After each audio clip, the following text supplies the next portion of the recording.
Halloween is just around the corner, so I thought we'd talk about the good parts of horror films. These are my top 10 favorite scenes of any horror film. I define a scene as a continuous rise in action until there's a break in tension. Take that how you will. Originally, I was not going to include scenes that I had on my previous endings list, but one is so good, I had to add it. And also, I chose to limit Bruce Campbell's scenes to 9. As I made this list, I realized I should have called it Whoopsie Daisy, it's too broad, but I can't stop now. I'll just mention 2 honorable mentions instead of the other 10 I wanted. The first is the pit scene from Army of Darkness. It establishes Ash as basically a wizard and shows him catching his chainsaw with his nub. Also a badass fight scene. Honorable mention because this film treads on a cardinal rule of mine. No horror film should be boring for its opening 30 minutes just to build suspense. The exposition and family belief scenes that populate the beginning of this film are almost boring, but the cinematography kept me on my toes. It culminates into what is probably my favorite possession scene in cinema. This beginning of the end scene is completely unnerving. Also, there's a murder goat.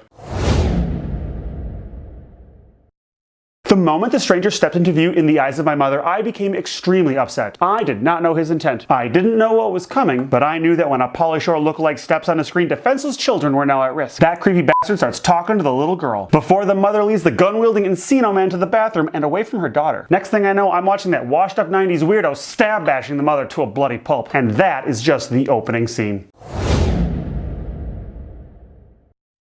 I'm going to talk about Predator 2 now.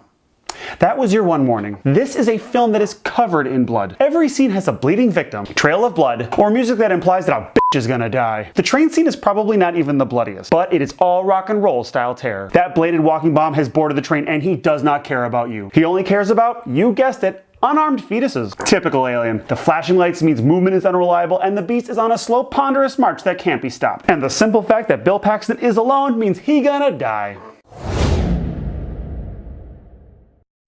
There are very few good monster movies. Most entries in my upcoming top 10 monsters will be 3 T-Rexes, but there will be at least 1 non-T-Rex and his name is...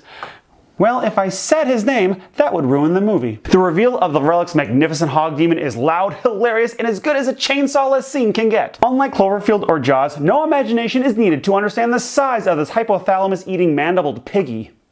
Nailed it. He jumps, he climbs, and he ruthlessly Darth Mauls some poor bastard.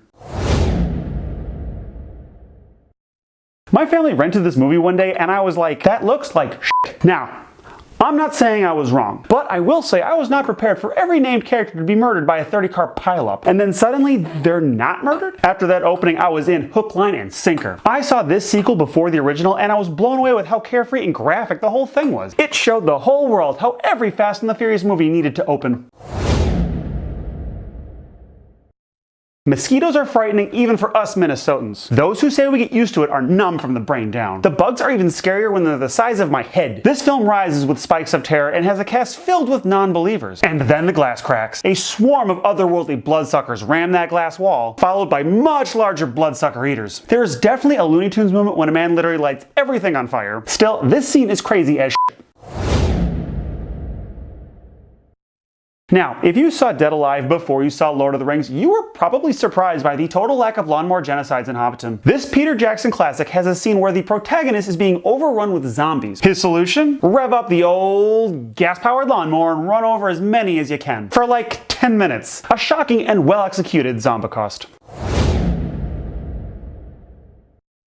I basically rewatch American Psycho for one scene. The film is spectacular, but the film does peak in the moment Patrick Bateman perfects his guiltless murdering spree. For most of the film, Patrick has been trying to butcher that shit Joker for ruining Suicide Squad. After getting the entirety of 30 Seconds to Mars shithouse drunk, he showed that whiny musician what real beats sound like. With Huey Lewis in the news blasting the background, our hero recites the band's Wikipedia page before Jared Leto rudely interrupts him. Is that a raincoat? Yes, it is. Choppy, choppy, chop, chop, chop. Chop, chop, chop, chop, chop, chop. Chop, chop, choppy, choppy, chop, chop, chop, chop, chop, chop, chop. It's a good movie. I've already mentioned this scene on 2 other lists, but it's so good I can't exclude it. The whole film explores the possibility of ghosts while the mother is searching for her missing son. Well, the discovery is heartbreaking, and a violation of OSHA regulations because those metal beams weren't properly stored. The truth of what happened, and what has been happening, is revealed in this whistle-blowing climax. Here's the thing about this scene. If I had a sister and I accidentally decapitated her after getting completely stoned, I too would not look in that rearview mirror. Luckily, I don't have a sister, and I don't get stoned, so everyone is safe. I'll be honest, this one is actually tied with my number 1. The reason it's my number 2 is because I'm still processing it. I was drop-jawed shocked when the daughter was decapitated, but I was giddy with anxiety as the son drove home and then went to bed. In fact, the cameraman is so exhausted from what just transpired that he has to lie down too. With a sideways view of the boy's witless face, we can suddenly hear the mom talk, and then talk, and then talk, and then scream, followed by even more screaming. After that scene, I basically stood filled with anxiety for the rest of the movie. For the first hour of this film, we are forced to trust the screenwriter's word that Hannibal Lecter is the most terrible monster to walk the earth. We must believe, without any visual evidence, that he is remorseless, smart, and patient, and that he truly enjoys the flesh of others while living a normal life. This film basically hyped itself up and risked falling into a disappointing moment of truth. Well, that didn't happen. I know some viewers were able to figure out Hannibal's plan as he slapped the cuffs on the guard, but myself and the arriving emergency personnel did not think Hannibal would be wearing someone else's face. The smile on Hannibal as he beat the guard, the reveal in the ambulance, and of course that swinging phone makes this my absolute favorite horror movie scene.